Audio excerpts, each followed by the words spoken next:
కూటమి ప్రభుత్వానికి వ్యతిరేకంగా తిరుపతిలో ఆటో డ్రైవర్లు నిరసన దీక్ష చేపట్టారు. ఉచిత బస్సు పథకం ఆగస్టు 15 నుంచి అమలు చేస్తున్న నేపథ్యంలో ధర్నాకు దిగారు. రాష్ట్రంలో ఉచిత బస్సు అమలు చేస్తే తమ జీవితాలు రోడ్డున పడతాయని ఆందోళన వ్యక్తం చేశారు. కూటమి ప్రభుత్వం తమ జీవితాలతో ఆడుకుంటుందని వాపోయారు ఆటో డ్రైవర్లు.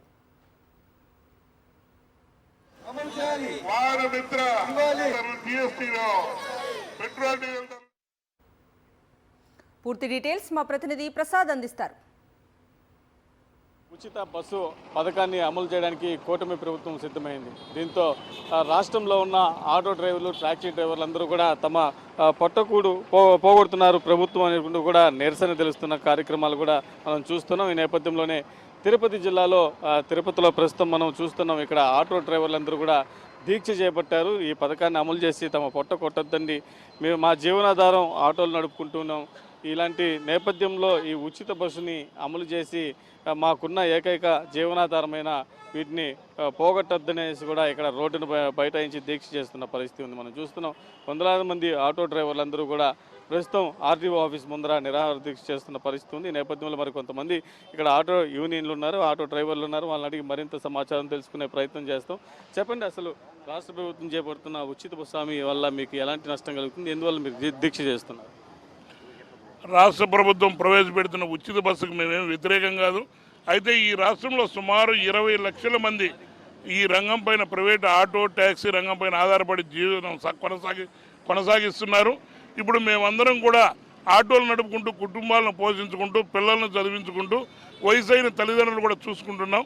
ఈ ఉచిత బస్సు ప్రవేశపెట్టడం వల్ల ఈరోజు మా ఉపాధి దెబ్బతింటుంది. మా పిల్లల్ని ఎలా చదివించుకోవాలా, కుటుంబాన్ని ఎలా పోషించుకోవాలా, అదేవిధంగా వయసు ఒడిగిన తల్లిదండ్రులను ఏ విధంగా కాపాడుకోవాలని చెప్పేసి కూడా మేము ఈ ప్రభుత్వాన్ని అడుగుతున్నాం.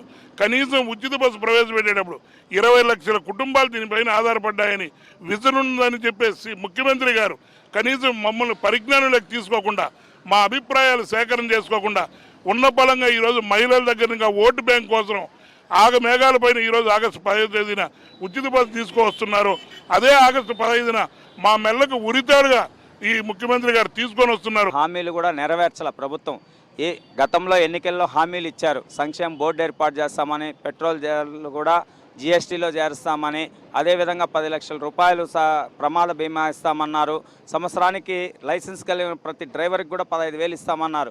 ఈ హామీలన్నీ కూడా ఎలక్షన్ టైంలో చెప్పి ఈరోజు మర్చారు చంద్రబాబు నాయుడు, అదేవిధంగా కూటమి ప్రభుత్వం కూడా మరిచి ఈరోజు ఈ ఆర్టీసీ బస్సును మాత్రం, మహిళలకు ఉచిత బస్సును మాత్రం మేఘాల మీద చేస్తున్నారే. అదేవిధంగా ఆటో కార్మికులకి, ట్యాక్సీ కార్మికులకి ఇచ్చిన మాటను మాత్రం కుంగలో దొక్కినారు.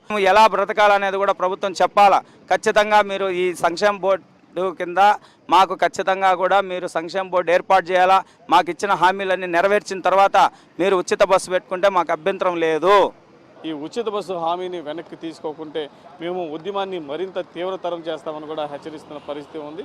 మరోపక్క ఆటో డ్రైవర్లకి ఉచిత బస్సు వల్ల నష్టపోయే పరిస్థితి ఉంటే, మరోపక్క రోడ్డుపైన తిరుగుతున్న ఆటో వాళ్ళని ఇటు ట్రాఫిక్ పోలీసులకు వాళ్ళగా పెద్ద ఎత్తున సమస్యలు వస్తున్నాయని కూడా ఈ ఆటో వాళ్ళు చెప్తున్న పరిస్థితి ఉంది.